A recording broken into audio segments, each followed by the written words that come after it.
लिखो catalytic reduction. उसके बाद का ही पेज है, जो नोट्स मैंने भेजा है ना उसके बाद का ही है। कैटालिटिक रिडक्शन पेज नंबर कल क्वेश्चन तक देखे थे ना, 14 पेज करो। कैटालिटिक रिडक्शन, ठीक है। इसमें जो दो तरह के क्वेश्चन पूछे, पता है ये रिएक्शन हमें अपना सा लगेगा, 2-3 बार हमने डिस्कस भी किया है इसके बारे में। कोई भी अल्कीन हो या अल्काइन हो, है ना, क्या लेते हैं हम लोग, H2 Pt और Pd और Pd, क्या बन जाता है, अल्कीन। उसी तरह अल्काइन भी हो तो क्या होगा, H2 Pd Pd, ये सब रहेगा। पहले बीच में अल्कीन बनेगा और एक्सेस में है तो यहाँ भी क्या बनना है बच्चे, निकेल, पैलेडियम और प्लैटिनम बना सकते हैं। निकेल भी ले लो, कोई दिक्कत नहीं। तो पैलेडियम दो बार लिख रहे हैं। दो बार। अच्छा सॉरी, ठीक, और निकेल चलेगा। So what is the reagent, alkane हो या अल्कीन हो क्या बन जाता है बच्चे, सॉरी अल्कीन हो या अल्काइन हो क्या बन जाता है, है ना। यहाँ पे मेंशन नहीं है तो बाय डिफॉल्ट मान लो H2 PD PD ये सब लिखा हुआ है और H2 के बारे में कुछ मेंशन नहीं है, बाय डिफॉल्ट एक्सेस में लिया जाता है। मतलब अल्काइन को अल्कीन तक नहीं रोकना है अपने आप से, अल्काइन रहे और बोलना नहीं H2 लिमिटेड है अल्कीन ही बन गया, ऐसा नहीं करना है, ठीक है। By default alkyne is taken in excess, चलेगा जी, बोलो। नाउ इसका होता कैसे है मैकेनिज्म देखो। जो पाउडर्ड निकेल होता है, ये हमने ना काइनेटिक्स में भी पढ़ाया था, एक बार फिर से रिपीट कर देता हूँ। जो पाउडर्ड निकेल होता है, निकेल के सरफेस पे ना H2 gas sorry alkyne adsorb होता है। कौन एडजॉर्ब होता है, टेम्पररी एसोसिएशन हुआ यहाँ पे देखो, है ना, टेम्पररी। इसको मैं ब्लू से दिखाता हूँ, ज्यादा सही है। Adsorption is the surface phenomena, है ना।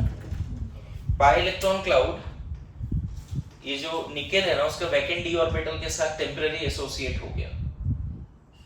पता है डी ब्लॉक एलिमेंट्स का वैकेंट डी ऑर्बिटल्स होते हैं, और उसके वजह से इसका पाई बॉन्ड वीक हो गया, किसका, अल्कीन का। नॉट ओनली दिस, यहाँ पे H2 गैस भी एडजॉर्ब हुआ on the surface of nickel. कौन सा गैस, H2 गैस भी एडजॉर्ब हुआ on the surface of nickel, जिसकी वजह से उसका कौन सा बॉन्ड वीक हो गया, HH सिग्मा बॉन्ड वीक हो गया। और जैसे ये दोनों पास आए, यहाँ पे एक नया बॉन्ड बनना शुरू हुआ ऐसा, और फाइनली ये ब्लू वाले सारे बॉन्ड टूट जाएंगे और ये किस फॉर्म में निकल जाएगा, बताओ। दोनों H देखो पाई बॉन्ड गायब हो गया, दिख रहा है, सिन एडिशन, और यहाँ पे कैटलिस्ट फिर से फ्री। पहला सिचुएशन क्या था, अल्कीन और H2 दोनों निकेल सरफेस पे आया, अल्कीन भी आया और H2 है। देखो अल्कीन में पाई बॉन्ड यहाँ रिटेन है, HH बॉन्ड भी रिटेन है, लेकिन दोनों आया निकेल सरफेस पे, पाउडर्ड निकेल पे। फिर इन दोनों में बॉन्ड बना, ये परमानेंट बॉन्ड है, ग्रीन वाला जो है बॉन्ड बन रहा है, रेड वाला बॉन्ड टूट रहा है, और ब्लू वाला बॉन्ड तो टेम्परेरी एसोसिएशन है, इसको बोलते हैं केमी जॉब्सन। सरफेस केमिस्ट्री हट गया, वहां पे एक टर्म था केमी जॉब्सन एंड फिजी जॉब्सन। अगर मान लो किसी सरफेस पे कोई मॉलिक्यूल स्टिक होता है टेम्पररी बॉन्ड बनाकर, तो उसको बोलते हैं केमी जॉब्सन। और फिजी जॉब्सन जैसे मान लो टेबल पे डस्ट है, सरफेस पे डस्ट बैठ गया, तो डस्ट और टेबल के बीच में क्या कोई बॉन्ड है, नहीं, फिजिकल बस क्या है, टच है, दोनों फिजिकली एक दूसरे के कांटेक्ट में है on the surface, that is called physisorption. मतलब adsorption is of two types, chemisorption and physisorption. तो यहाँ पे बोलना है कि केमी जॉब्सन है, या उतना नहीं समझ पाया तो तुम बोलो एडजॉर्ब हुआ है, बस समझ में आया? तो जो मैकेनिज्म है, मैकेनिज्म का नाम क्या है, 4 membered cyclic TS, 4 membered cyclic TS, है ना, 4 मेंबर्ड साइक्लिक टीएस।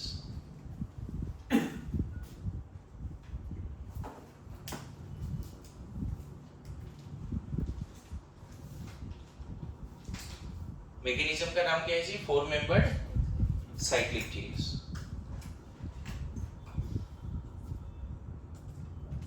समझ में, सिन एडिशन है, दोनों एच सेम साइड से जुड़ता है।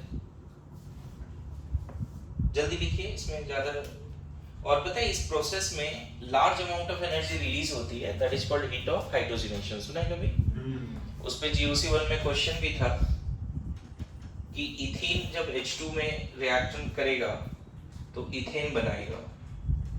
दो क्वेश्चन मैं यहां से पूछता हूं आपसे। प्रोपेन जब करेगा H2 निकेल तो प्रोपेन जब रिएक्शन करेगा तो प्रोपेन बनाएगा। अगर मैं बोलूं कि इसका रेट R1 है, इसका रेट R2 है, तो can you compare the rate as well as can you compare the heat of hydrogenation. मान लो ये x है और ये y है, ध्यान रखना -x किलो जूल पर mole of alkyne -y kilo joule पर मोल ऑफ अल्कीन। जब भी जनरली बोला जाता है हीट ऑफ हाइड्रोजनेशन कंपेयर कीजिए तो मैग्नीट्यूड ही कंपेयर करते हैं। वो अंडरस्टूड है कि दोनों जगह पे एनर्जी रिलीज हुआ है, कहाँ ज्यादा रिलीज हुआ ये बताना होता है।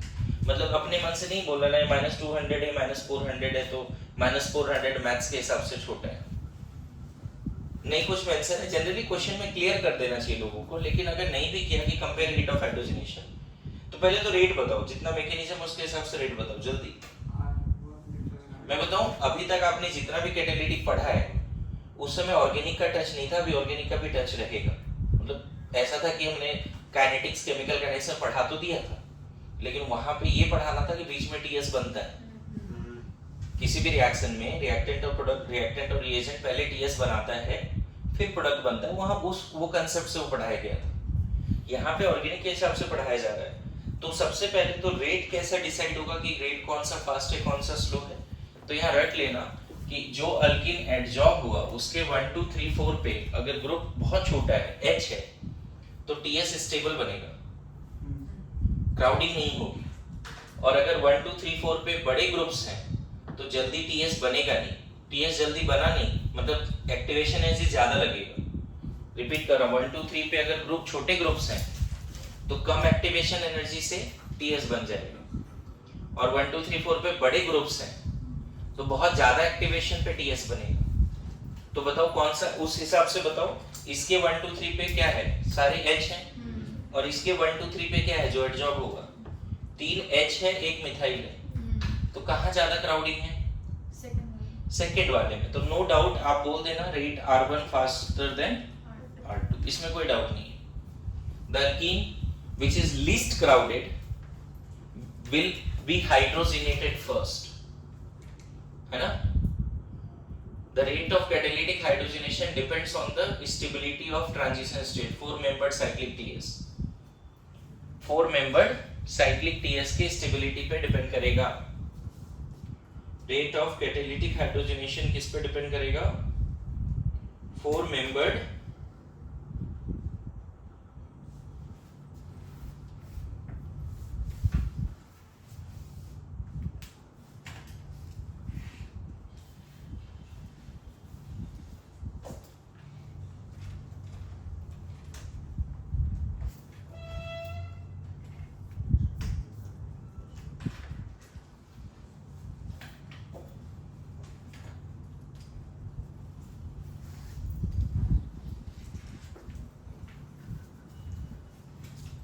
लिखा।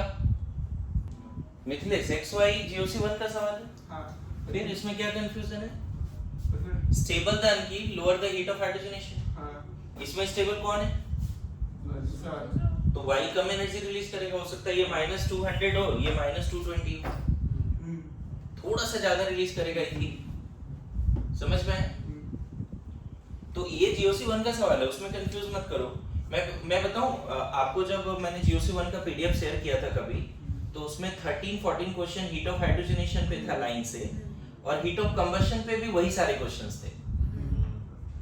एक अलग से GOC का 60 पेजेस या कुछ था, 84 नहीं वो तो अलग था। एक और दूसरा एक और जिसमें एडवांस लेवल के क्वेश्चंस थे बहुत सारे, 63 या 64 पेज का था। हाँ। याद नहीं आ रहा। याद आया नहीं?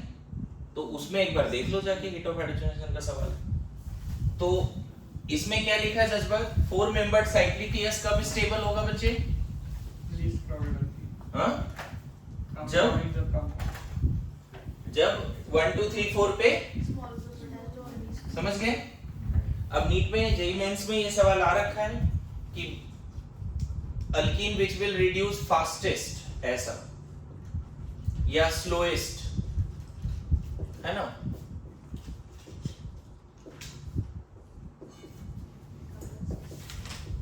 स्लोएस्ट बता दो, ठीक है, ऑर्डर मत बताओ। Rate of catalytic hydrogenation, the slowest rate of catalytic hydrogenation, यही ऑप्शन है तुम्हारे पास A B C D. The alkene which will rate of catalytic hydrogenation slowest for, language क्या लिखोगे? Rate of catalytic hydrogenation is slowest for, है ना? Rate of catalytic hydrogenation is slowest for, क्या option हो जाएगा आंसर? ये मान के चलो आया हुआ सवाल है बच्चे। अच्छा, दूसरा क्वेश्चन ये रहता कि इसमें से हीट ऑफ हाइड्रोजनेशन का ऑर्डर बताओ, इंक्रीजिंग है, जो भी सजाना एक बार सजा दो। Heat of hydrogenation, stable the alkyne, lower the heat of hydrogen, ये लाइन याद है? सबसे स्टेबल अल्कीन कौन है? सब में एक ही पाई बॉन्ड है बच्चे। मैं बताऊं, हीट ऑफ हाइड्रोजनेशन का वैल्यू ना दो फैक्टर पे डिपेंड करता है। एक तो कितने पाई बॉन्ड है, नंबर पाई बॉन्ड पे भी डिपेंड करेगा। ज्यादा पाई बॉन्ड होगा तो ज्यादा एनर्जी रिलीज होगी। Good to go. याद है उसमें एक बार ऐसे क्वेश्चंस आए थे क्लास में, अगर किसी को याद है तो, कि किसका हीट ऑफ हाइड्रोजनेशन, इस तरह के सवाल थे। किसी को याद है ना हीट ऑफ हाइड्रोजनेशन, इन चारों का जो हमने डेटा कंपेयर किया और फिर आंसर किया? हाँ, याद है। वो क्वेश्चन याद है? और मैंने बोला कि ये थोड़ा डेटाबेस थोड़ा सा सवाल है, याद है? तो heat of hydrogenation, number of pi bond ज्यादा है तो ज्यादा हो सकता है, लेकिन यहाँ पे एक्सेप्शन भी आ गया था कि 3 पाई बॉन्ड है, एरोमेटिसिटी की वजह से इतना ज्यादा स्टेबल है कि इससे शायद एनर्जी उसकी कम आती थी। ये सबसे ज्यादा एनर्जी रिलीज करता था, फॉलोड बाय शायद ये था, फिर ये फिर ये ऐसा कुछ एक ऑर्डर देख लेना। इसका हीट ऑफ हाइड्रोजनेशन का वैल्यू एक बार फिर रिवाइज कर लेना, है ना, एग्जैक्ट वैल्यू। तो हीट ऑफ हाइड्रोजनेशन का कांसेप्ट क्या है?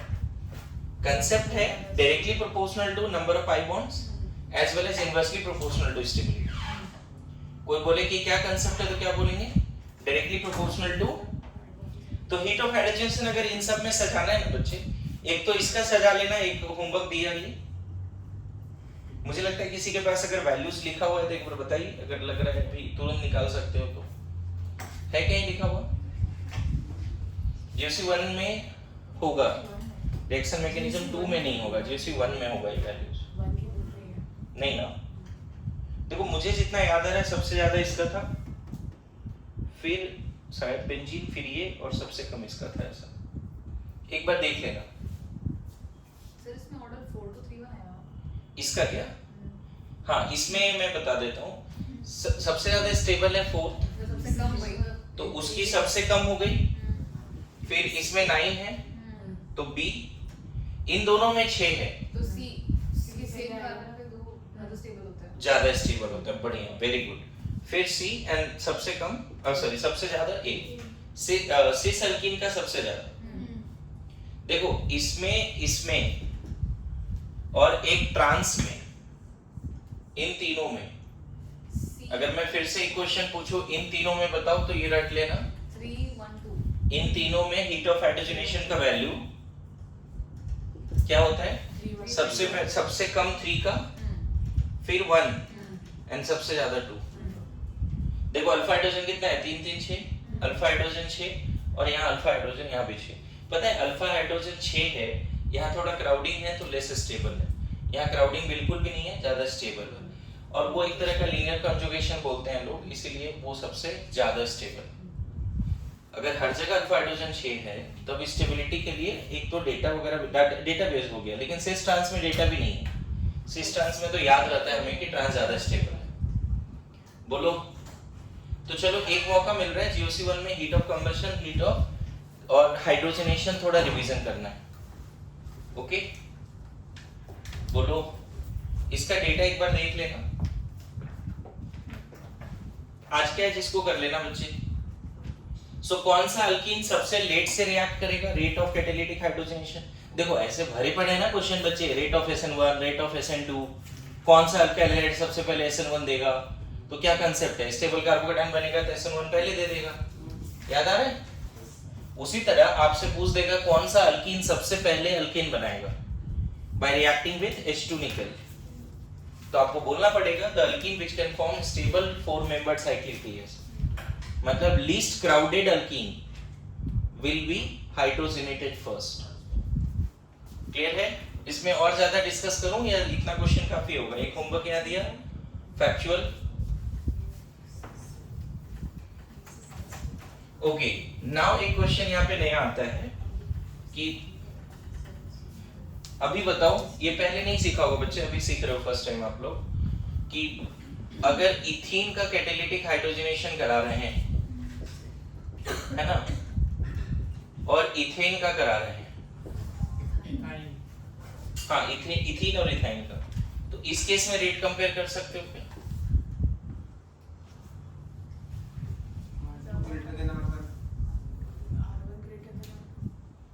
मतलब अल्कीन जल्दी हाइड्रोजनेट होगा या अल्काइन? एक नया फैक्चुअल क्वेश्चन हो गया। देखो यहाँ पे बोला जाता है कि ये ना लीनियर होता है, ये क्या होता है, और इसके एक तरह से ऊपर नीचे आगे पीछे पाई बॉन्ड है, अगर स्ट्रक्चर याद है तो। PZ से पाई बना है, PY से पाई बना है, दोनों sp कार्बन है, sp कार्बन के पास PZ दोनों खाली होता है, तो इसके लीनियर स्ट्रक्चर को देखते हुए इसकी जो एडजॉर्प्शन है ऑन द निकल सरफेस जल्दी होता है। समझ में आए? तो रेट यहाँ पे catalytic hydrogenation R2 greater than R1, ये भी फैक्ट लिख के रखो। हालांकि मैं बोल रहा हूँ कि इस पे एक ही पाई बॉन्ड हटाना, ठीक है, पूरा मत हटाओ, दोनों मत हटाओ। एक पाई बॉन्ड किसका पहले हटेगा वो वाली बात है, दोनों साथ में नहीं हटेंगे, एक एक करके ही जाएगा। पर मतलब अगर सपोज दोनों पी, मतलब दोनों पी नहीं, एट ए टाइम सरफेस पे या तो PY एडजॉर्ब होगा या PX होगा, दोनों साथ में क्यों नहीं हो सकते? जैसा स्ट्रक्चर है उसके हिसाब से मैं बोल रहा हूँ, नहीं होगा, ठीक है।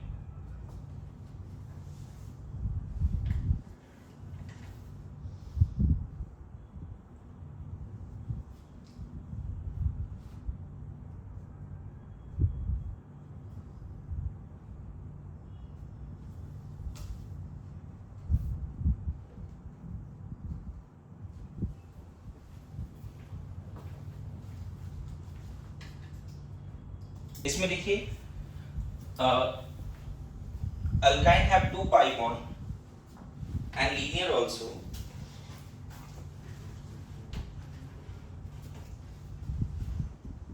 so it can form TS faster, so it can form TS faster, so it can form TS faster. Alkyne has 2 pi bonds and linear also, so it can form TS faster. इसके पीछे reason, ये जो अभी question किया ना, इसके पीछे reason है बस। Alkyne has 2 pi bond and linear also, so it can form TS faster. ठीक है, यहां तक समझ गए? नाउ कुछ क्वेश्चंस करते हैं यहाँ पे। जैसे एक क्वेश्चन ऐसा आया कि अगर कॉन्जुगेटेड अल्कीन है, H2 निकेल है और रिएजेंट 1 इक्विवेलेंट है, तो what can be the product? एक जो अल्काइन है, नहीं, अल्कीन अच्छा वो बीच में आ जाएगा, प्रोडक्ट क्या बनेगा? हटाएंगे। 1 इक्विवेलेंट H2 है, तो अब तुम्हारे पास ऑप्शन है ये पाई बॉन्ड तोड़ दो या ये तोड़ दो। अगर हीट होगा तो आएगा, नहीं होगा हीट तो एक ही क्वेश्चन समझो, मैं बोल रहा हूँ या तो इसको तोड़ दो इसको रहने दो, या इसको तोड़ दो इसको रहने दो। मेरी बात आ रही समझ में? लेकिन इसका जो आंसर है वो 2 ब्यूटीन है, ये आंसर है। अब ये क्यों होता है, इसके पीछे लॉजिक समझना। यहाँ पे ना 6 मेंबर्ड साइक्लिक टीएस बनता है, 4 मेंबर्ड नहीं बनता बच्चे। निकेल सरफेस पे इस तरह का एडजॉर्प्शन है, ध्यान देना। निकेल सरफेस पे इस तरह का एडजॉर्प्शन है, ये वाला बॉन्ड, ये यहाँ बॉन्ड नहीं था लेकिन देखो यहाँ बॉन्ड बन रहा है ना? मतलब वहाँ पे डबल बॉन्ड कैरेक्टर तो था ही। मैं बता रहा हूँ शिफ्टिंग की वजह से ऐसा होता है। ये नया बॉन्ड बन रहा है बच्चे, ये टूट रहा है, ठीक है, ये भी टूट रहा है, ये भी टूट रहा है और ये भी टूट रहा है, ये तीनों ब्रेक हो रहा है, मतलब 6 मेंबर साइक्लिक टीएस के थ्रू हो जाता है। और एक्सेस में होता ना तो दिक्कत ही नहीं था, दोनों पाई बॉन्ड हटाओ, क्योंकि एक बार वो हुआ और फिर दूसरा पाई बॉन्ड भी जाएगा 4 मेंबर साइक्लिक टीएस से। देखो ये तीनों नया बना, ठीक है, 6 मेंबर साइक्लिक टीएस, समझ गए? 6 मेंबर साइक्लिक टीएस। अगर सिर्फ 1 इक्विवेलेंट है तब तो वही बनाना 2 ब्यूटीन। ब्यूटाडाइन से क्या बनाया बच्चे? ब्यूटाडाइन से क्या बना दिया आपने? 6 मेंबर साइक्लिक टीएस। समझ गए? 2 ब्यूटीन। मतलब 1 ब्यूटीन बिल्कुल भी नहीं बनेगा। हाँ नहीं, ये तो 6 मेंबर साइक्लिक टीएस से जाता है ना ये रिएक्शन, 4 तो मेंबर टेंशन साइक्लिक नहीं है। टीएस बन ही नहीं सकता है। क्या? 4 मेंबर साइक्लिक टीएस बन ही नहीं सकता। 4 मेंबर साइक्लिक टीएस से बनेगा ही नहीं, तो डायरेक्ट 6 मेंबर ही बनेगा। हाँ हाँ बिल्कुल, ब्यूटाडाइन का ये क्वेश्चन फेमस है, आया हुआ है, इसको ध्यान रखिए बस, ठीक है। एक क्वेश्चन जैसे ऐसा एक रफली क्वेश्चन देता हूं, मान लो ऐसा है और यहाँ पे H2 निकेल है, देखो कंजुगेटेड है बट कौन सा पाई बॉन्ड जाएगा? साइक्लोहेक्सेन वाला। कौन जल्दी चिपक जाएगा कैटलिस्ट से जाएगा? ये ट्रांसफॉर्म में मिथाइल इधर है, इधर भी, इधर दोनों तरफ मिथाइल है, इसका इधर H और H है। अच्छा यहाँ पे 6 मेंबर टीएस बन भी नहीं पाएगा क्योंकि रिंग ऐसे मुड़ेगा नहीं, 6 मेंबर टीएस इसमें नहीं बनेगा, तो ये वाला पाई बॉन्ड हटा दो बस, ऊपर वाला पाई बॉन्ड मत हटाओ, समझे? तो इधर हम अल्फा एच नहीं देख सकते क्या? नहीं बिल्कुल नहीं, साइक्लिक टीएस के हिसाब से चलना है, more stable 4 member cyclic TS, faster reduction. यहाँ पे ऐसा क्यों नहीं किया इस क्वेश्चन में? अच्छा वो रिंग है। क्योंकि वो रिंग नहीं टूटेगा तब वो ऐसा बन सकता है। ये सब एक साइड में आएगा क्या? दोनों पाई बॉन्ड सोचो तो, मेरी बात आ रही समझ में? ओके, नाउ नेक्स्ट, बातें नहीं, एक दो क्वेश्चन और यहाँ पे देखो क्या है कि अगर सिस अल्कीन है और D2 ऐड कर रहे हैं बच्चे निकेल प्रेजेंस में, अब थोड़ा एक शॉर्टकट याद करना कि cis alkene syn addition, direct Fischer बनाओ, दोनों डी सेम तरफ कर दो, समझ में आया? ये कभी शॉर्टकट बताया था एडिशन में अगर याद हो? याद है यार। ठीक है, और यही, अच्छा यहाँ 2 कायरल सेंटर जनरेट हो इसीलिए मैंने D2 लिया है, समझ गए? क्योंकि H2 लेते तो जनरेट ही नहीं होता, इधर H और इधर भी HH आ जाता। बट रहेगा तो ऑप्टिकली इनएक्टिव है ना? नहीं इस केस में हाँ ये तो रहेगा इनएक्टिव। ये वाला बताओ, ट्रांस अल्किन सिन एडिशन, दोनों डी किधर जाएगा? माइनस ट्रांस ट्रांस अल्किन है लेकिन syn addition, trans alkyne syn addition, ये याद रखना, फीसर के अपोजिट साइड में जाएगा। Cis alkyne syn addition Fischer के सेम साइड में। सेम साइड कहने का मतलब बच्चे दोनों लेफ्ट या दोनों राइट, समझ में आ गया? यहाँ भी अपोजिट साइड का मतलब सिर्फ ये नहीं, ये वाला भी, मतलब यहाँ पे बन गया इनहेंसियोमर और ऊपर बन गया मेसो कंपाउंड। नीचे वाला जो वो भी तो इनएक्टिव ही रहेगा। नहीं क्यों रहेगा? पीओएस नहीं, एचआरडी है। हाँ एचडी में मास का अंतर है ना, मैंने बोला आयोडीन और आपने उस दिन सर बोला कि ये एचआरडी थोड़ा को सा भी अनोमली चल रहा है। एक मिनट, एक मिनट, एक मिनट, आयोडीन 127 आयोडीन 129, इन दोनों में मास डिफरेंस ज्यादा है, ये एच और डी में ज्यादा है। ये आई 127 मेरे बात सुनो जो बोल रहा हूँ, रिस्पेक्टिव रिस्पेक्टिव बात करो, परसेंटेज बराबर। रिस्पेक्टिव। यहाँ पे पीपीएल को ऐसा नहीं लगता एच और डी बराबर है, लेकिन पीपीएल को आयोडीन 127 और 129 बराबर लगता है, क्योंकि मास का हार्डली 2-4% का इंक्रीमेंट है, यहाँ मास का 100% का इंक्रीमेंट है।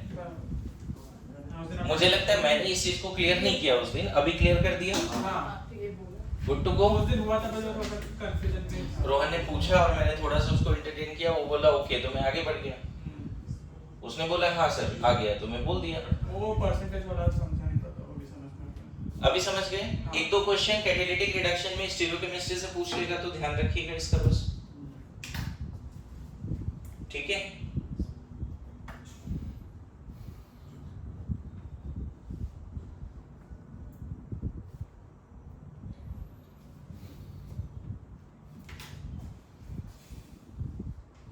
लिखो, if the surface of catalyst is polished by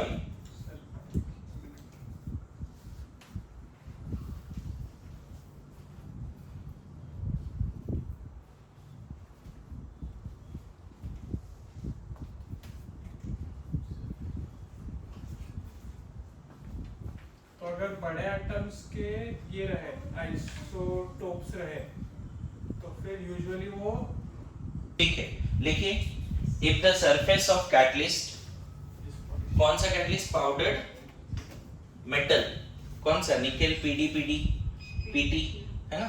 if the surface of catalyst is polished by BaSO4 और calcium carbonate in the presence of S8, ground sulphur, हाँ S8 लिखो ना।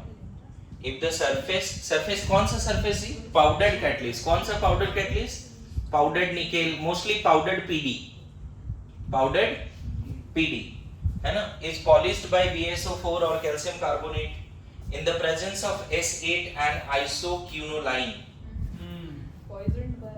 है ना? in the presence of S8 and isoquinoline, it is called poisoning the catalyst. It is called poisoning the catalyst, and it can adsorb only H2 and alkyne, and it can adsorb only H2 and alkyne. It can adsorb only H2 and alkyne. This is also known as Lindlar catalyst. This is also known as Lindlar catalyst. किसी के पास 11 का NCERT है तो एक बार वो line जरूर पढ़ो, लिंडार catalyst में क्या लिखा है वहां पर।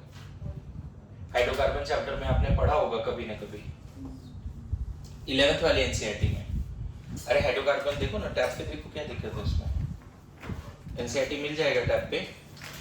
क्या था 11th के एनसीईआरटी में? देखो, अगर तुम्हारे पास ऐसा है बच्चे, अल्काइन है और लिंडलार कैटलिस्ट है, तो 100% सिस अल्कीन बनता है, याद है? और अभी मैंने सिखाया आपको कि ये जो लिंडलार कैटलिस्ट है वो अल्कीन को एडजॉर्ब नहीं कर पाता, सिर्फ क्योंकि वो पॉइजन कैटलिस्ट है। पीडी तो है, पाउडर्ड पीडी तो है, बट उसके साथ और क्या एडेड है ना? मुझे लगता है वो एनसीईआरटी का लाइन जरूर पढ़ना। और यहाँ पे ना, अगर सोडियम इन लिक्विड अमोनिया होता तो इसको बर्च रिडक्शन बोलते हैं बच्चे, आज की क्लास में इसको पढ़ेंगे हम लोग, है ना? Birch reduction. और ये 100% क्या बनाता है? Trans alkene, 100%। ये एक तरह से एंटी एडिशन है, एक एच इधर एक एच इधर, जबकि ये वाला सेम एडिशन है, दोनों एच सेम तरह से, और अल्कीन फर्दर रिएक्ट नहीं होता। इसमें ना एक और शायद निकेल बोराइड भी था, पूरा फुल फॉर्म देखना पड़ेगा, एक रिएजेंट और भी है निकेल बोराइड करके, H2 है निकेल बोराइड, वो भी अल्काइन से अल्कीन बनाता है। मतलब जैसे उधर पार्ट था ना बच्चे कि क्या पॉसिबल है कि अल्कोहल को एल्डिहाइड तक रोक सके, ऑक्सीडेशन को, पीसीसी वगैरह, उसी तरह से क्या पॉसिबल है अल्काइन को अल्कीन तक रोक सके? क्योंकि अगर हम कैटालिटिक हाइड्रोजनेशन कराते हैं निकेल वगैरह, तो हम क्या देखते हैं, अल्काइन से कहां जाता है? डायरेक्टली अल्केन तक जाता है। अल्काइन से कहां तक जाता है? डायरेक्टली अल्केन तक जाता है। बोलो, ये बात आ रही है समझ में? अरे यस नो, अल्काइन से डायरेक्टली कहां जाता है? अल्केन तक जाता है।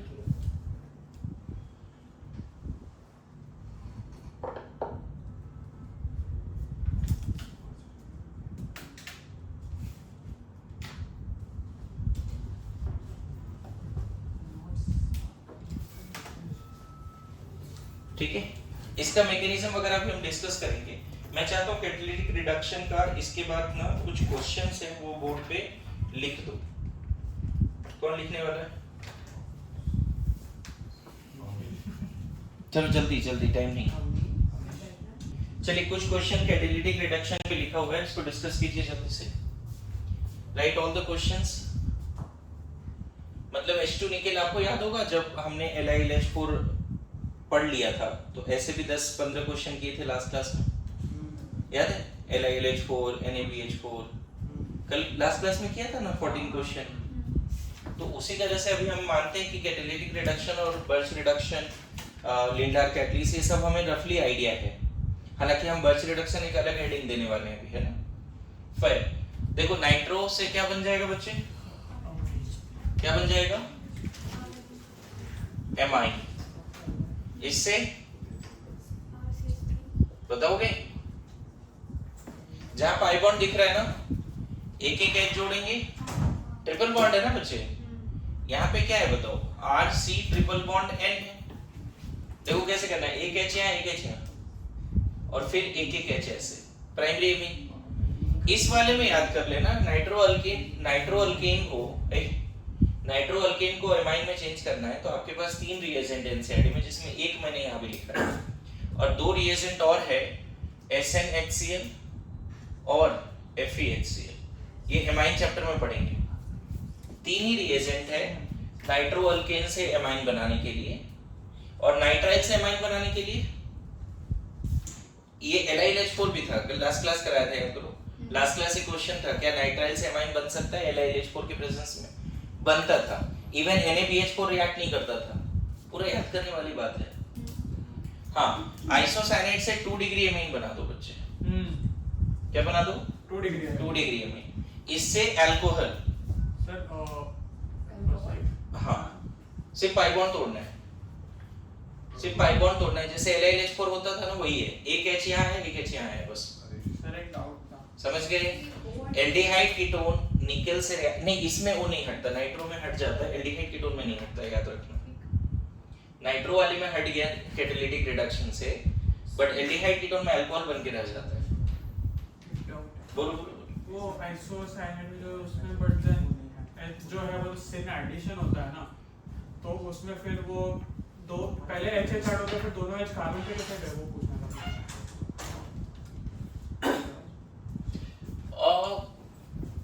ऐसे मत समझो, जैसे यहाँ ट्रिपल बॉन्ड था ना, तो एक्चुअल में एक कोऑर्डिनेट बॉन्ड जैसे, हाँ, वो कोऑर्डिनेट बॉन्ड कैसे टूटा होगा वो मैं पूछा था, क्योंकि दोनों एच साथ में फिर कार्बन पे जाएंगे, फिर वो टीएस तो नहीं बनेगा ना, मतलब वो अलग हो जाएगा फिर कुछ।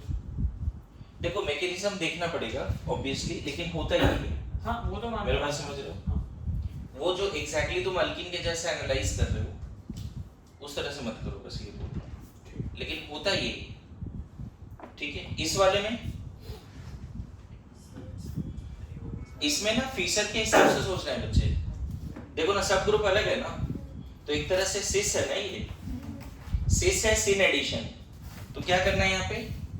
दोनों H को सेम साइड कर देना है और दोनों Br को इधर कर देना है, समझ में है? और ऊपर क्या कर सकते हैं? मिथाइल, और नीचे इथाइल। इस वाले में बताओ ट्रांस है, ट्रांस है, सिन एडिशन है, तब H इधर तो H इधर, Br Br MEET, चलेगा? अच्छा, ये वाला चीज ये याद कराता है कि लिंडलार कैटलिस्ट सिर्फ अल्काइन को एडजॉर्ब करता है, अल्कीन को नहीं करता। तो इसको क्या करना है आपको? इधर आपको ऐसे ऐसे दिखा देना है बस। सॉरी, डायरेक्टली जुड़ा हुआ है ना, ये डायरेक्टली जुड़ा हुआ है, समझना। हमने अल्काइन का एक पाई बॉन्ड हटा दिया, अल्कीन बना दिया, चलेगा? अच्छा, इसमें याद है 1 इक्विवेलेंट अभी क्वेश्चन कराया था, बोलो क्या बनाया था? 2 ब्यूटीन, याद है जी? 6 मेंबर साइक्लिक टीएस के थ्रू ये भी बनाया था हमने, बोलो। इसमें प्रोपेन बना। Very good. ये ना एक बार क्वेश्चन आया हुआ बच्चे, एंगल स्टन की वजह से तकलीफ में है प्रोपेन। हाँ, एंगल स्टन की वजह से क्या है, तो ये बॉन्ड टूट जाएगा, यहाँ H जुड़ जाएगा। साइक्लोहेक्सेन होता ना तो ये काम नहीं होता। साइक्लोहेक्सेन में carbon carbon bond H2 nickel के प्रेजेंस में नहीं टूटता। अब देखो यहाँ पे वो कंसेप्ट नहीं लगा सकते, मतलब एक तरह से सोचो तुमको एटॉमिक हाइड्रोजन मिल रहा है, समझे? मैं इसमें कुछ नहीं आ रहा। वही बोल रहा हूँ, मैं जान रहा हूँ ना, तो नहीं लगा सकते ऐसे कंसेप्ट। इसमें थोड़ा हीट वगैरह के प्रेजेंस में रिएक्शन होता है। ब्यूटेन यहाँ पर शायद साइक्लिक 6 मेंबर्ड बन जाएगा, तो बीच में डबल बॉन्ड। क्योंकि सब एक जैसा है ना, साइक्लिक 6 मेंबर्ड यहाँ बन जाएगा। और अभी तुरंत समझ में आएगा, देखो इस क्वेश्चन में बन नहीं पाएगा। अगर नहीं बन पाएगा तो कोई एक पाई बॉन्ड जाएगा, ये वाला। तो ये स्टेबल पाई बॉन्ड है, क्योंकि इसके अल्फा हाइड्रोजन ज्यादा है, 3 2 5 और हाँ। अरे ये ज्यादा स्टेबल है ना। तुम सही बोल रहे हो, ये वाला जाएगा, मैं वही बोल रहा हूँ, उसमें डाउट नहीं है। इसमें कौन सा पाई बॉन्ड जाएगा? ये बस ऐसा। देखो इसमें कॉन्जुगेटेड है बच्चे, लेकिन यहाँ टीएस तो बन नहीं पाएगा जैसे 6 मेंबर्ड बनता था। इसमें बन गया था, इसमें भी 6 मेंबर्ड बन गया था, अभी एक्सप्लेन किया था, बट यहाँ नहीं बन पाएगा। तो जो स्टेबल पाई बॉन्ड नहीं है उसको हटा दो। इन दोनों में ज्यादा स्टेबल ये है, तो इसको हटा देंगे। यहाँ पर भी देखो 1 इक्विवेलेंट है, ये थोड़ा कम एंगल स्ट्रेन दे रहा है, ये तो ज्यादा स्ट्रेन दे रहा है ना, तो 1 इक्विवेलेंट में ये जाएगा। समझे? ज्यादा स्ट्रेन कौन दे रहा है वो सोचो, ज्यादा स्ट्रेन कौन दे रहा है इसमें से? इधर अल्फा एस देख सकते हैं, इधर अल्फा एस देख सकते हैं। इधर हाँ नहीं, इसमें बस वही देखो कि ये यहाँ पे एंगल स्ट्रेन बहुत ज्यादा है।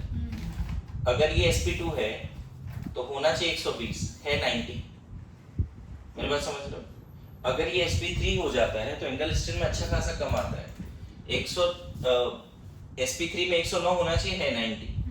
अभी कितना है बताओ? sp2 में ये एंगल कितना होना चाहिए? मेरी बात आ रही समझ में? ये एंगल कितना होना चाहिए? 120, क्योंकि वो sp2 कार्बन है, लेकिन है कितना अभी? 90। अगर उसको तुमने sp3 में चेंज कर दिया तो एंगल स्ट्रेन अच्छा खासा कम होगा। जस्ट समझाने के लिए बच्चे, ऐसा क्वेश्चन है भी या नहीं है नहीं पता। सर अगर सपोज हम 3 इक्विवेलेंट लेते हैं उसमें, इसमें हाँ, तो वो भी टूट खुल जाता है, तो वो भी खुल टूट जाएगा। जाएगा, थोड़ा हीट करना पड़ेगा। ये भी जाएगा, ये भी जाएगा, फिर ये हो जाएगा। इस केस में भी 1 इक्विवेलेंट है, तो ये जाएगा। वो जाएगा। बोलो क्यों जा रहा है, ये समझ में आ रहा है? नीचे वाले में मतलब फर्क नहीं समझ में ये ट्रांस है, ये सिस है। अच्छा वैसा है।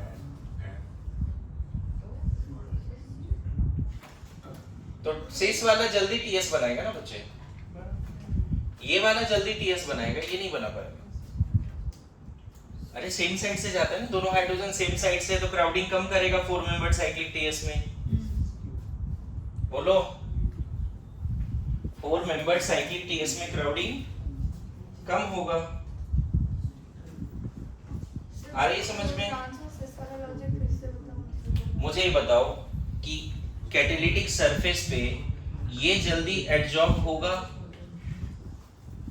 या ये जल्दी एडजॉर्ब होगा? कैटालिटिक सरफेस पे 4 मेंबर साइक्लिक टीएस कौन पहले बनाएगा? तो यहाँ पे वही है ना, इधर दोनों H है और यहाँ पे H इधर है और एक H इधर है, ट्रांस है ना, ये दोनों H सेम साइड नहीं है, इसमें दोनों H सेम साइड है, तो लेस क्राउडिंग के थ्रू वो चला जाएगा। मेरी बात आ रही समझ में? लास्ट वाला क्वेश्चन बता सकते हो?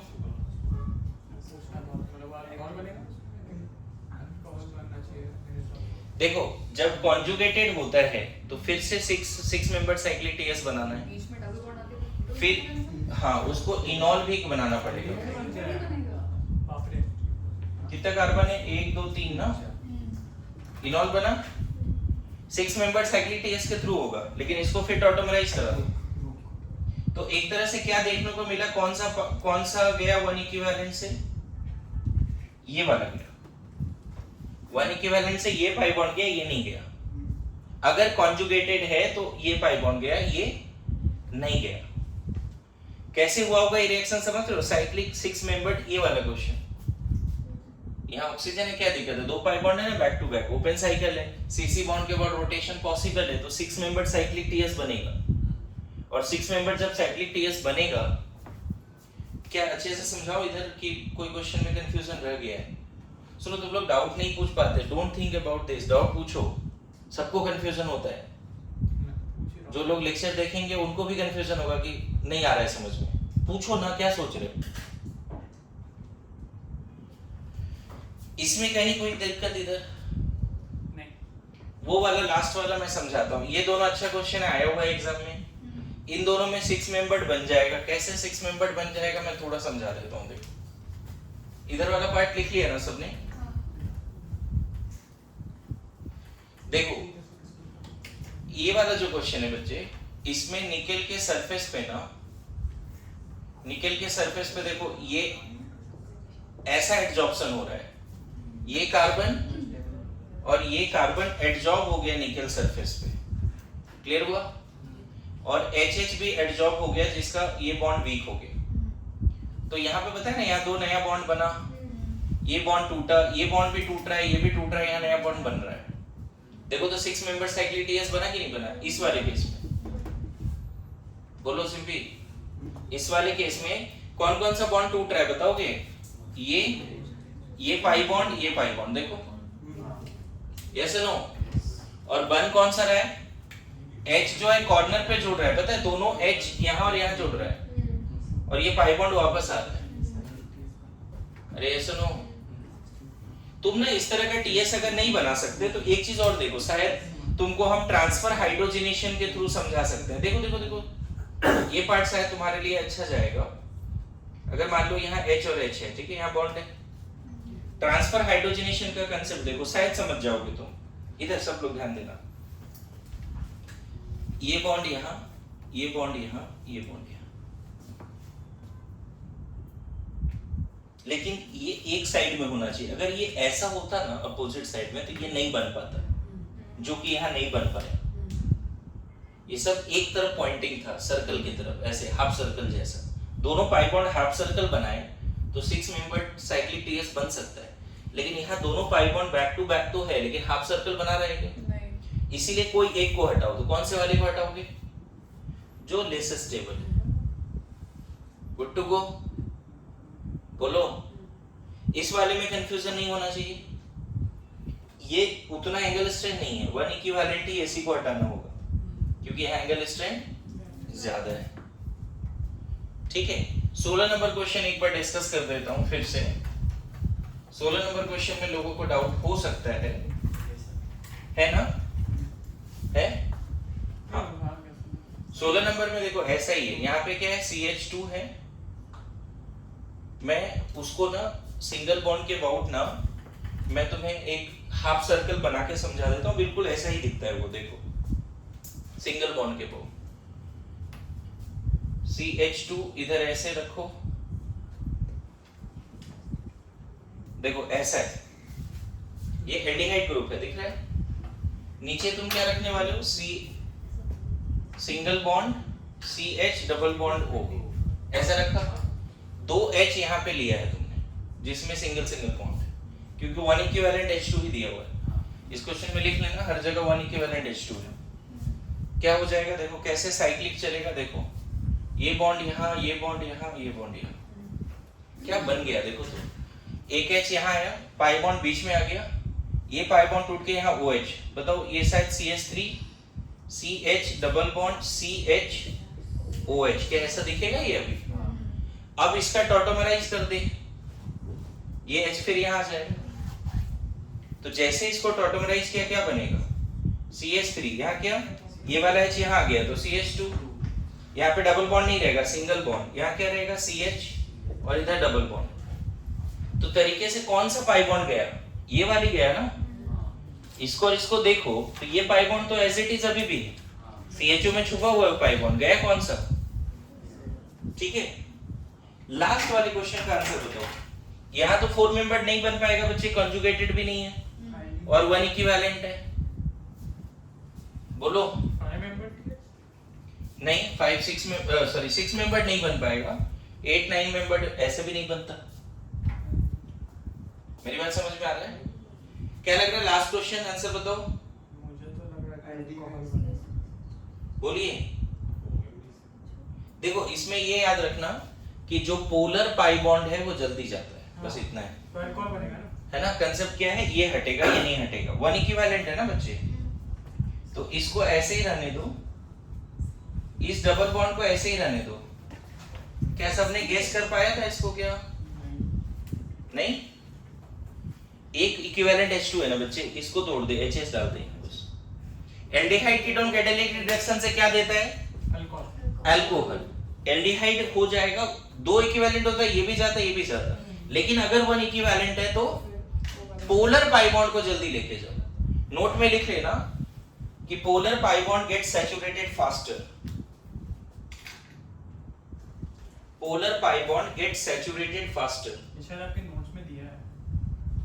हाँ नोट्स में लिखा है नहीं, इसलिए मेरे को कुछ याद आ रहा है। Polar pi bond gate saturated faster, polar pi bond gets saturated faster.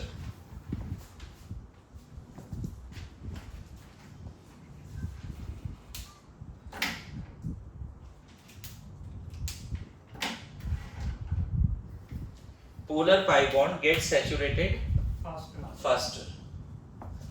ठीक है, इसमें एक चीज और लिख लेना, Wilkinson catalyst is best for catalytic hydrogenation. Wilkinson, Wilkinson, WILKINSON. Wilkinson catalyst is best for catalytic hydrogenation, है ना?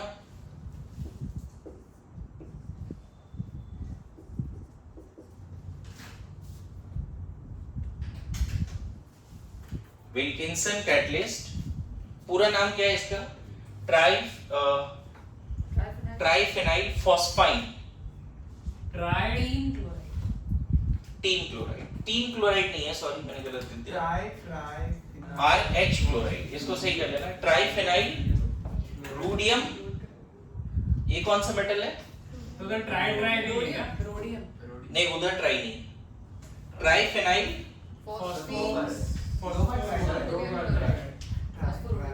एक मिनट यहाँ 3 आएगा, सही है। हाँ ट्राइफेनाइल नहीं तो ट्राइफेनाइल फॉस्फो, देखो फॉस्फाइन ये होता है ना, तो उसमें 3 फेनाइल आ गया, तो ट्राइफेनाइल फॉस्फाइन, और इसका 3 आएगा। हाँ सही है, ये वन ऑफ द बेस्ट है। मैं बताऊं जब आपको कोऑर्डिनेशन केमिस्ट्री पढ़ाऊंगा ना, तो इसमें इसका मैं आपको हाइब्रिडाइजेशन सिखाऊंगा। ये एक बार आया भी है जेईई मेंस में क्वेश्चन, विल्किंसन कैटलिस्ट में जो सेंट्रल मेटल आइटम है उसका हाइब्रिडाइजेशन बताइए, है ना? इसको लिखने का जो तरीका है ना बच्चे, ऐसे लिख सकते हैं, मुझे लगता है, मुझे लगता है ऐसे लिख के रख लो, ये ज्यादा सही है। ये सेंट्रल मेटल है, ये लिगैंड्स है, ऐसा। एक बार इसका फॉर्मूला वेरीफाई कर लेना, तो विल्किंसन कैटलिस्ट का फॉर्मूला, तो कितना रहता है हाइब्रिडाइजेशन कोऑर्डिनेशन में 4 या 3 है, एक बार 4 ही है मुझे लग रहा है, मतलब sp3 होगा कि dsp2 होगा? वो sp3 dsp2 में कुछ होगा, बताता हूँ आपको। पहले ये फॉर्मूला वेरीफाई करो, क्या यही है, जो लिखा है वही है। RH क्लोरीन अंदर है, RH क्लोरीन अंदर है, RH के साथ लिखा है। हाँ तो ये है, सही है, ठीक है। हाँ कोऑर्डिनेशन नंबर 4 है इसका मतलब, तो विल्किंसन कैटलिस्ट में या तो हाइब्रिडाइजेशन dsp2 होगा या sp3, dsp2 dsp2। इसका ऐसे पूरा नाम हम क्या लिखते हैं पता है? आगे चल के आईपीसी नेम लिखाएंगे, ट्रीस ट्राइफेनाइल फॉस्फाइन, है ना, रोडियम क्लोराइड।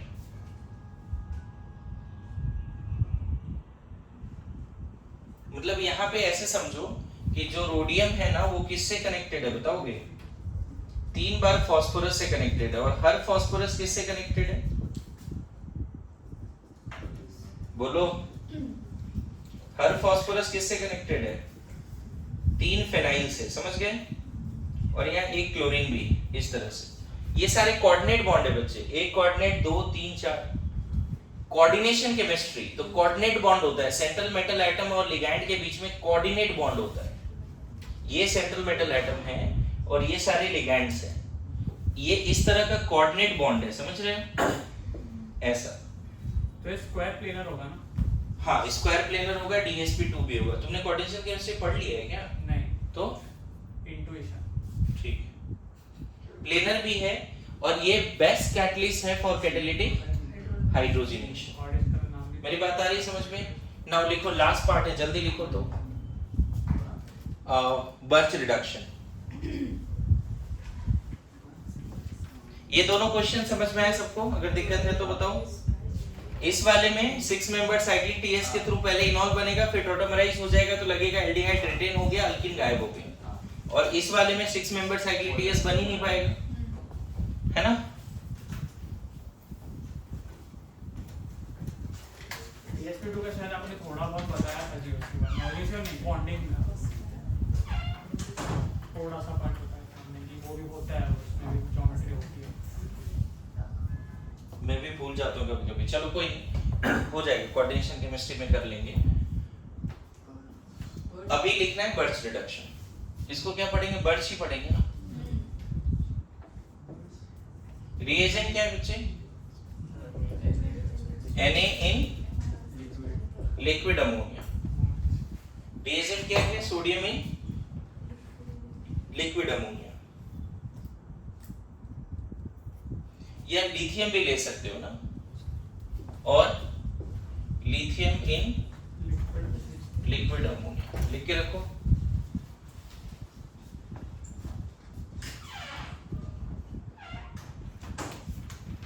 इसमें लिख के रखो, it can reduce non terminal alkyne, it can reduce non terminal alkyne, non terminal, हाँ बिल्कुल, non terminal alkyne, terminal alkyne, comma देके लिखते चलो, it can reduce non terminal alkyne, terminal alkyne, conjugated diene, it can reduce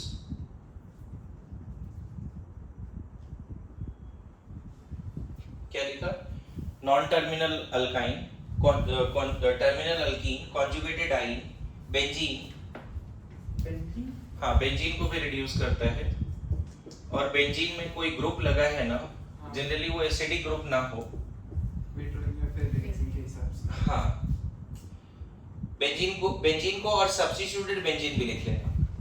किसको किसको reduce कर रहा है? Non terminal alkyne, terminal alkene, non terminal alkyne, terminal alkene, है ना?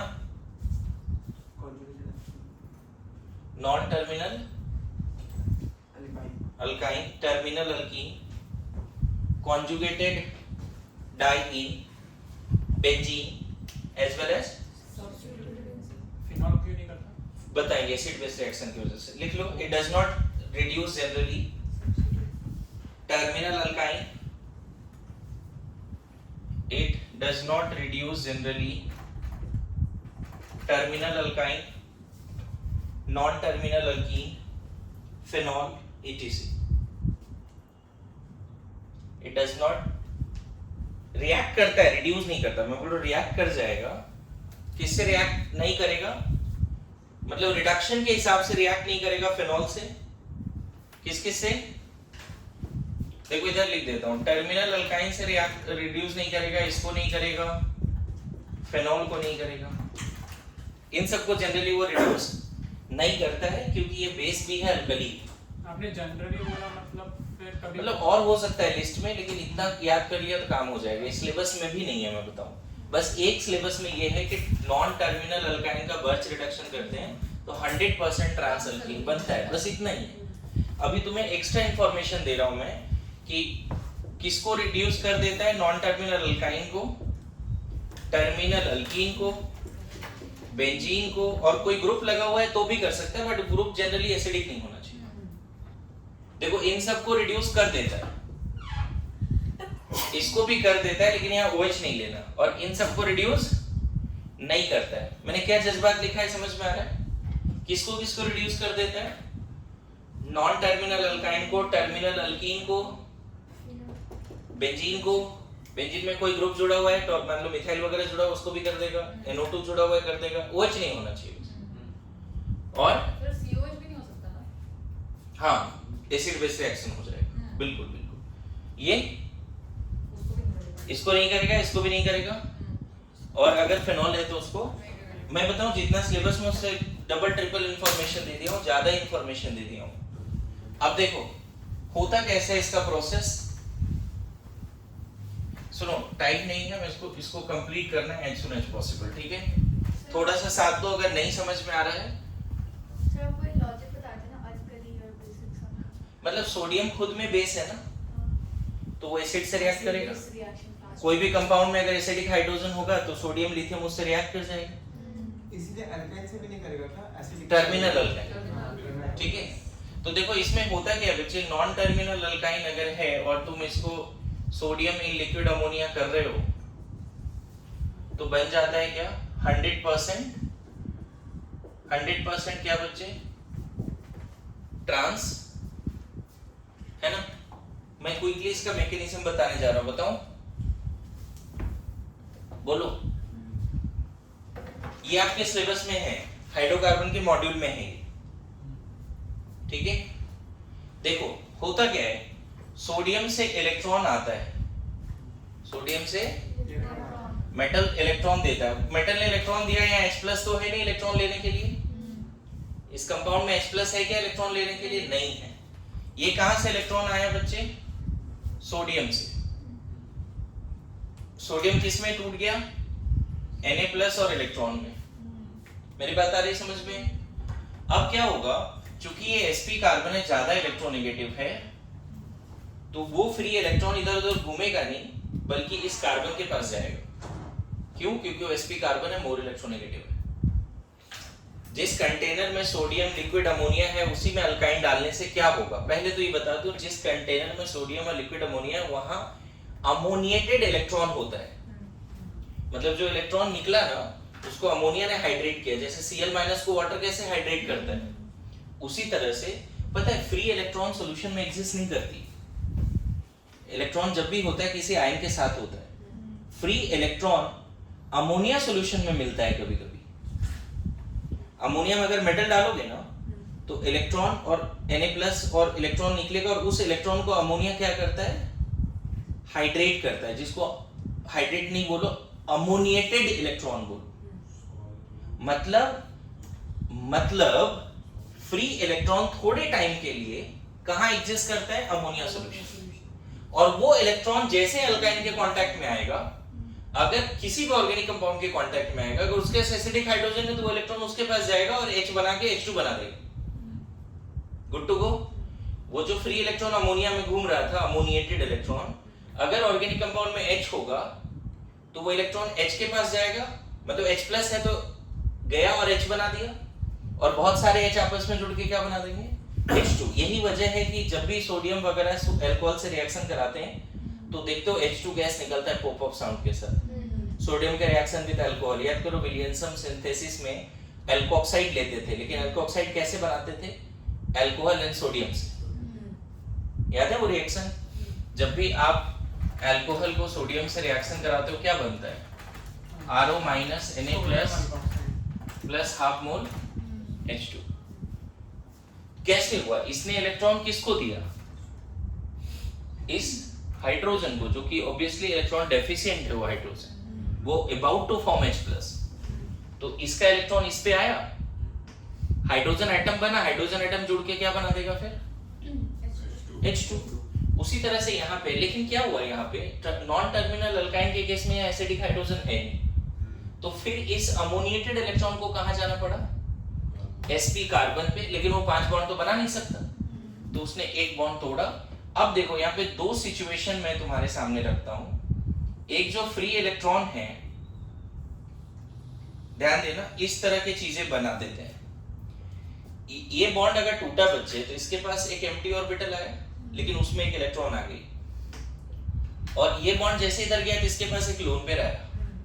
दोनों सिग्मा इलेक्ट्रॉन इधर गया तो यहाँ पे नेगेटिव, यहाँ पॉजिटिव, लेकिन यहाँ पे न्यूट्रल ये क्यों होगा? क्योंकि एक इलेक्ट्रॉन तो ले लिया ना उसने, सिर्फ नेगेटिव कहाँ रिटेन करेगा? ऐसे भी न्यूट्रल और नेगेटिव, सिर्फ नेगेटिव होगा। फिर से रिपीट कर रहा हूँ, ये बॉन्ड टूट गया तो यहाँ प्लस, यहाँ माइनस, यहाँ प्लस इलेक्ट्रॉन लिया तो न्यूट्रल हो गया, नेगेटिव कहाँ रिटेन करेगा? इस पे। अब इसका दो स्ट्रक्चर में तुम बताना ज्यादा स्टेबल कौन है, गौर करना। सर तो इसको TS बोलेंगे कि इंटरमीडिएट बोलेंगे? इंटरमीडिएट बोलो। दो स्ट्रक्चर में ज्यादा स्टेबल कौन है? किसी ने मैकेनिज्म प्रेडिक्ट किया है, बस समझ लो, Y 100% ट्रांस। वो कोशिश कर रहा हूँ समझाने का, बाकी फैक्ट यही रखना है। बताओ इन दोनों में ज्यादा स्टेबल कौन है? यही है, नो डाउट, क्योंकि इलेक्ट्रॉन इलेक्ट्रॉन रिपल्सन कम है। यहाँ इलेक्ट्रॉन इलेक्ट्रॉन रिपल्सन पता है, ये दोनों sp में इलेक्ट्रॉन है, ये sp2 में एक इलेक्ट्रॉन है, यहाँ भी sp2 में दो इलेक्ट्रॉन है। उधर एक ही होगा इलेक्ट्रॉन। नहीं, ये पाई इलेक्ट्रॉन उधर गया ना बच्चे, दोनों इलेक्ट्रॉन इधर गया। दूसरे वाले स्ट्रक्चर में पहले वाले दो। हाँ, यहाँ पे गड़बड़ किया है। अभी सही है? हाँ तो हाँ, एक मिनट। अब मेरे बात बताओ कि अब करना कुछ नहीं है, एक इलेक्ट्रॉन और इसको दो, सोडियम तो इलेक्ट्रॉन देता ही रहेगा क्योंकि अब ये इलेक्ट्रॉन डेफिशिएंट ऑर्बिटल है, तो दोनों पे नेगेटिव आया, फिर अमोनिया से दोनों H+ ले लिया। सेम प्रोसेस रिपीट करना है, एक इलेक्ट्रॉन और इसको देना है। हालांकि ऐसा नहीं होता, पहले H+ ले लेगा क्योंकि अमोनिया से H+ आ जाएगा, फिर फ्री इलेक्ट्रॉन यहाँ एक बार और आएगा, फिर इस पे भी नेगेटिव आएगा, फिर वो H+ ले लेगा। तो आगे के स्टेप्स मैं नहीं लिखता, बस इतना याद रखना, ये मोर स्टेबल, मोर स्टेबल। तो फिर ये इंटरमीडिएट का नाम क्या दे सकते हैं? बर्च रिडक्शन, यही तो नाम है ना। चलो इसको लिखो इसको। अच्छा, इस इंटरमीडिएट को नाम क्या दे? रेडिकल भी दिख रहा है, कार्बोनाइल भी दिख रहा है, हाँ सबको नाम देना जरूरी। हाँ, कार्बन आयनिक रेडिकल बोल सकते हैं इसको, वो अल्फा रेडिकल है या फिर रेडिकलिक कार्बन आयन। मैं बोल तो दिया बस इंटरमीडिएट का नाम। देखो 100% ट्रांस क्यों बनता है, उसके पीछे ये लॉजिक है। हाँ, बाकी तुम प्यार से इसको XYZ जो बोलना है बोलो, कोई दिक्कत नहीं है ना। हमें इसी से प्यार करेंगे ऐसा।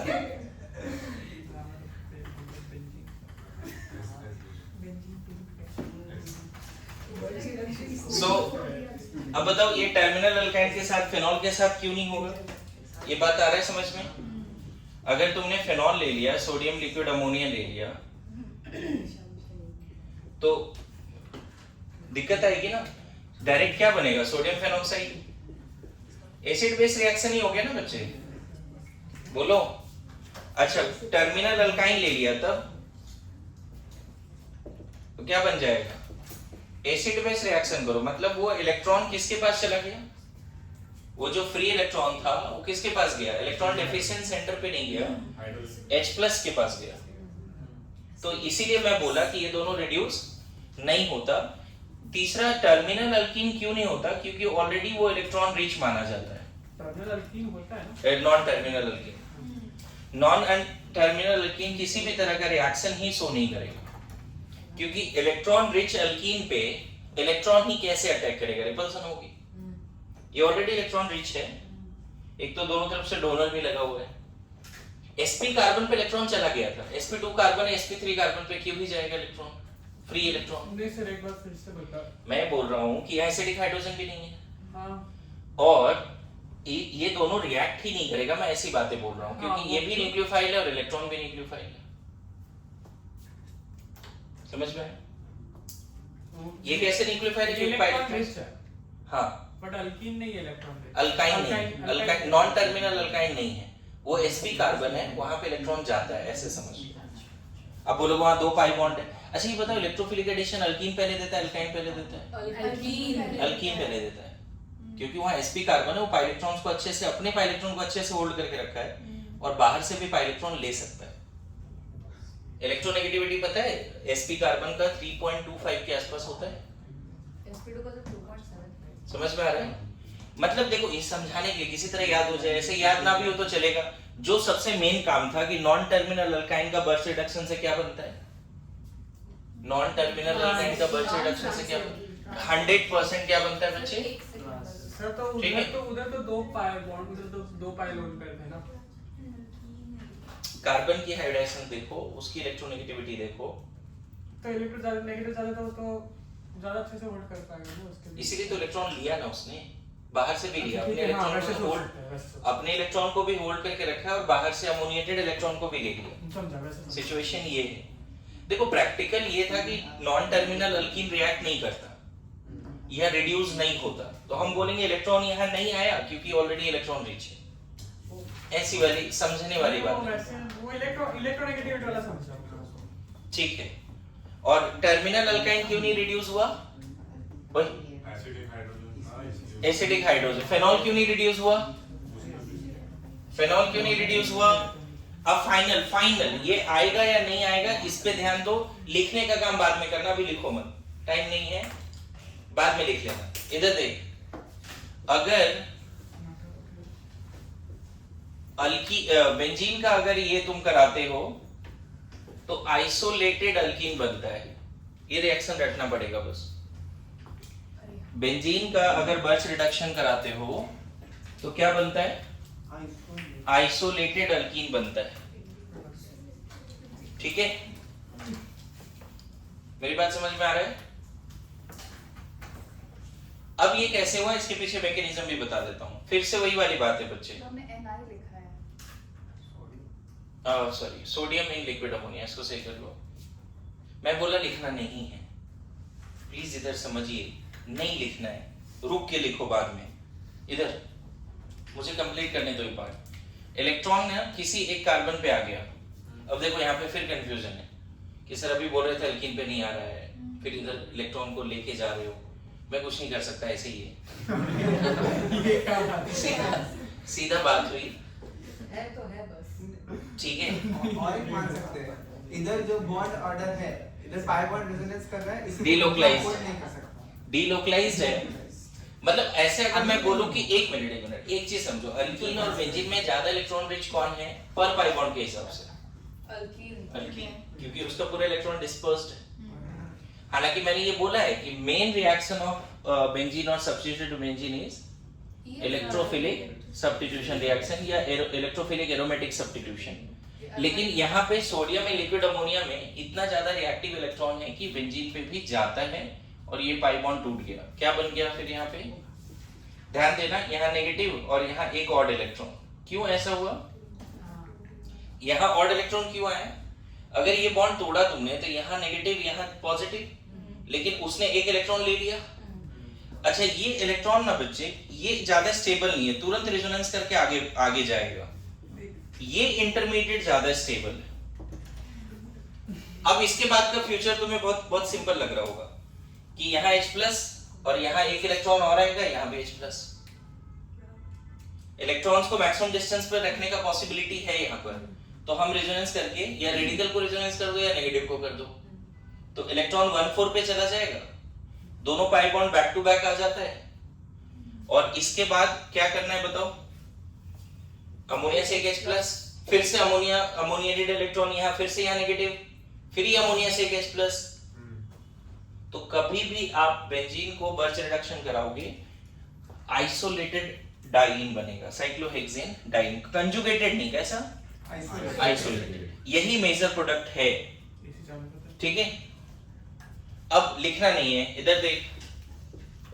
अब यहाँ पे एक क्वेश्चन ये आता है बच्चे कि कोई ग्रुप है और सोडियम में लिक्विड अमोनिया है,